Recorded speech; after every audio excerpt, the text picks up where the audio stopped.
नमस्कार दोस्तों, मैं जिस सबका स्वागत करता हूं आपके अपने यूट्यूब चैनल पे। दोस्तों आज की इस वीडियो में हम आपको बताने वाले हैं कि MPIGR जो कि मध्य प्रदेश शासन के स्टैम्प डिपार्टमेंट की जो ऑफिशियल वेबसाइट है, इसके थ्रू आप क्या क्या सर्विसेज कर सकते हैं जो रजिस्टर्ड यूज़र हैं, और जो अनरजिस्टर्ड यूज़र हैं यानी पब्लिक जो है वो क्या क्या सर्विसेज बाहर से प्राप्त कर सकते हैं। तो दोस्तों आज की इस वीडियो में हम उसी जानकारी देने वाले हैं कि MPIGR में टोटल ऑफ कितनी सर्विसेज अवेलेबल हैं।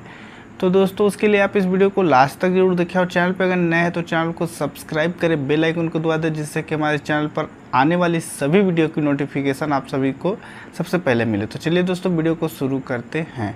तो दोस्तों MPIGR जो कि मध्य प्रदेश शासन की ऑफिशियल स्टैम्प डिपार्टमेंट की ऑफिशियल वेबसाइट है, इसमें आप दो तरीके की सर्विसेज प्राप्त कर सकते हैं। कुछ सर्विसेज ऐसी हैं जो कि डायरेक्ट जो कोई व्यक्ति यूज़र आईडी क्रिएट करके प्राप्त कर सकता है, लेकिन कुछ सर्विसेज ऐसी हैं जिसको आप केवल रजिस्टर्ड यूज़र के तौर पे और जिनके पास लाइसेंस अवेलेबल है MP गवर्नमेंट के द्वारा, वही व्यक्ति यूज़ कर सकते हैं। तो जो बाहर की सर्विसेज हैं उसमें जैसे कि आप रजिस्ट्री सर्च कर सकते हैं और स्लॉट भी बुक कर सकते हैं, और जो बेसिक सर्विसेज हैं जैसे कि रजिस्ट्री, जो पुरानी रजिस्ट्री है उसको प्रिंट आउट के तौर पर निकाल सकते हैं। ये सारी सर्विसेज आपको मिल जाएंगी।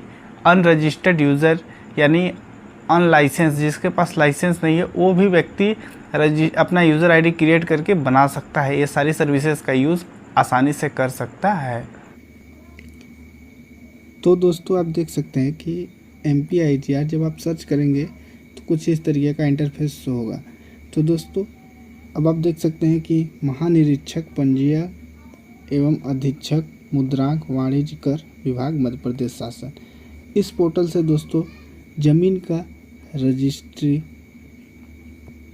और ई स्टैम्प की जो सर्विसेज हैं यूज़ में होती हैं। तो इसमें जो व्यक्ति रजिस्ट्री करना चाहता है या करवाना चाहता है तो उसके लिए गवर्नमेंट ऑफ MP के द्वारा लाइसेंस दिया जाता है। हर साल लाइसेंस का प्रोसेस किया जाता है। लाइसेंस मिलने के बाद आप या कोई भी व्यक्ति ई स्टैम्प इस पोर्टल से निकाल सकता है। तो दोस्तों कुछ ऐसी सर्विसेज हैं जिसका यूज़ करने के लिए लाइसेंस की ज़रूरत कंपलसरी है, और कुछ ऐसे सर्विसेज हैं जिसका यूज़ आप घर बैठे आसानी से कर सकते हैं। तो दोस्तों जब आप MPIGR.gov.in सर्च करेंगे इस तरीके का इंटरफेस होगा। अब आप यहाँ पे देखेंगे बहुत सारे ऑप्शंस आपके सामने सबसे पहले ओपन होंगे। तो जैसा कि आप देख सकते हैं इधर आपको एक इंटीग्रेट कर रहा होगा संपदा का, यहाँ पे लॉगिन करने के लिए ऑप्शंस मिलेगा, और बाकी बहुत सारी सर्विसेज आपको यहीं पे मिल जाएंगी। जैसे कि यहाँ पे आप देख सकते हैं ई पंजीयन खोजे। ई पंजीयन खोजे का मतलब दोस्तों जो रजिस्ट्री आपकी हुई है तो आप यहाँ से उस नंबर को फिलअप करके उसको देख सकते हैं कि किसके नाम से रजिस्ट्री हुई है। यानी अगर आपके पास रजिस्ट्री का नंबर है तो आप यहाँ से सर्च कर सकते हैं। ये ना तो आपके यूज़र आईडी की ज़रूरत पड़ेगी ना तो लाइसेंस की। ये पूरी तरीके से सर्विसेज इंडिविजुअल कोई भी व्यक्ति चेक कर सकता है। उसके बाद यहाँ पे ई स्टैम्प सत्यापन। ई स्टैम्प सत्यापन का मतलब दोस्तों कि अगर आपने कहीं से ई स्टैम्प परचेस किया है तो वो स्टैम्प वैलिड है, एक्टिव है कि नहीं, उसकी जांच आप यहाँ से कर सकते हैं। उसके बाद कृषि भूमि नामांतरण जांचे का एक ऑप्शन मिलेगा। तो ये दोस्तों है RCMS का पोर्टल। यहाँ से आप जो अभी गवर्नमेंट ऑफ मध्य प्रदेश के द्वारा ऐसी सर्विसेज लाई गई हैं जिसके थ्रू अगर आप एग्रीकल्चर लैंड परचेस कर रहे हैं तो उसमें जो 100 रुपीज़ का चालान अमाउंट होता है, जो 100 रुपीज़ फीस होती है, वो MPIGR के द्वारा ही पेमेंट करवा ली जाती है वहीं से। तो उसकी जो आप रजिस्ट्री नंबर फिलअप करके चेक कर सकते हैं कि आपकी ज़मीन का स्टेटस क्या है। उसके बाद नीचे में आएंगे तो गाइडलाइन चेक करें। गवर्नमेंट ऑफ मध्य प्रदेश के द्वारा हर साल हर प्रॉपर्टी का जो रेट होता है उसको इंक्रीज़ किया जाता है, बढ़ाया जाता है। तो उसकी जो गाइडलाइन होती है, मार्केट वैल्यू जो government of Madhya Pradesh decide करती है, तो वहाँ से चेक कर सकते हैं। ये भी बिना रजिस्ट्रेशन के निःशुल्क सर्विस है। उसके बाद रेरा रजिस्ट्रेशन। रेरा रजिस्ट्रेशन होता है दोस्तों गवर्नमेंट्स की जो भी स्कीम्स होती हैं जो हाउस निर्माण के लिए होती हैं उसका रजिस्ट्रेशन आप यहाँ से चेक कर सकते हैं। उसके बाद यहाँ पे एक ऑप्शन मिलेगा खसरा की जांच करें। तो खसरा की जांच करें का मतलब है दोस्तों कि आप यहाँ से चेक कर सकते हैं। यहाँ पे जब आप क्लिक करेंगे तो ये पोर्टल आपको MP भूले वाले ऑप्शन पे रिडायरेक्ट कर देगा। उसके बाद यहाँ पे एक आपको मिलेगा स्टाम्प शुल्क और पंजीयन शुल्क चार्ट। तो यहाँ पे जब आप क्लिक करेंगे तो एक PDF डाउनलोड होगी। इसमें आपको ये बताया जाएगा कि किस काम के लिए कितने का मिनिमम जो स्टैम्प है आप यूज़ कर सकते हैं। उसके बाद एक ऑप्शन मिलेगा संपत्ति कर और भुगतान करें। तो यानी जो आपकी प्रॉपर्टी होती है प्रॉपर्टी टैक्स का पेमेंट आप यहाँ से कर सकते हैं।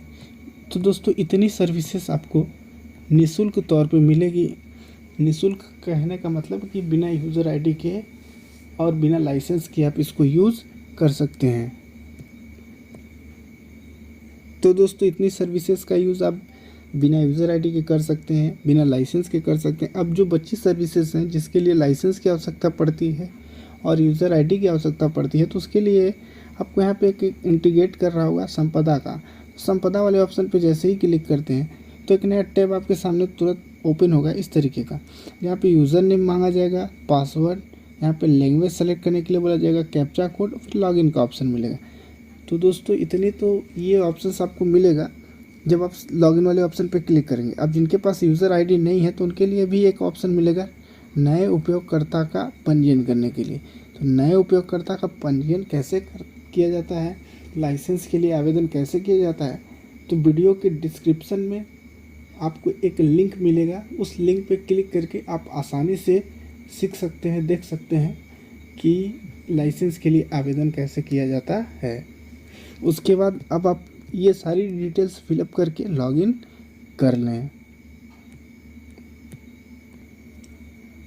तो दोस्तों जैसे ही आप इसमें लॉगिन हो जाते हैं तो आपके सामने कुछ इस तरीके का इंटरफेस होगा। अब आप यहाँ पे देख सकते हैं कि सबसे पहले इधर टॉप में आपको कुछ इस तरीके का ऑप्शंस मिलेगा जिसमें आपको home, about, download services, help, site map, contact और लॉग टिकट का ऑप्शंस मिलेगा। उसके बाद इधर आपको एक ऑप्शन मिलेगा जहाँ पे आप देख सकते हैं कि कई सारे ऑप्शंस आपको अवेलेबल होंगे।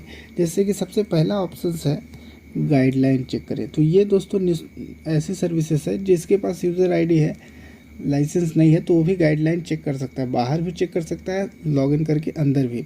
उसके बाद property valuation and duty calculation. तो यहाँ से आप ज़मीन की वैल्यू पता कर सकते हैं और स्टैम्प ड्यूटी कितना लगेगा वो भी पता कर सकते हैं। तो ये भी दोस्तों बिना लाइसेंस की सर्विसेज है। उसके बाद E-स्टैम्प, इसके लिए लाइसेंस की आवश्यकता पड़ती है।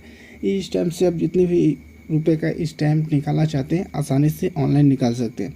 सर्विस प्रोवाइडर वाला जो ऑप्शन है दोस्तों इसमें जिनके पास लाइसेंस है उन्हीं को ये इसमें कुछ बेसिक सर्विसेज मिलती है। जैसे कि देख सकते हैं जिनके पास लाइसेंस नहीं होगा उनको ये सर्विस फैसिलिटीज़ का ऑप्शन नहीं मिलेगा क्योंकि ये जो ऑप्शन है वो वॉलेट का है।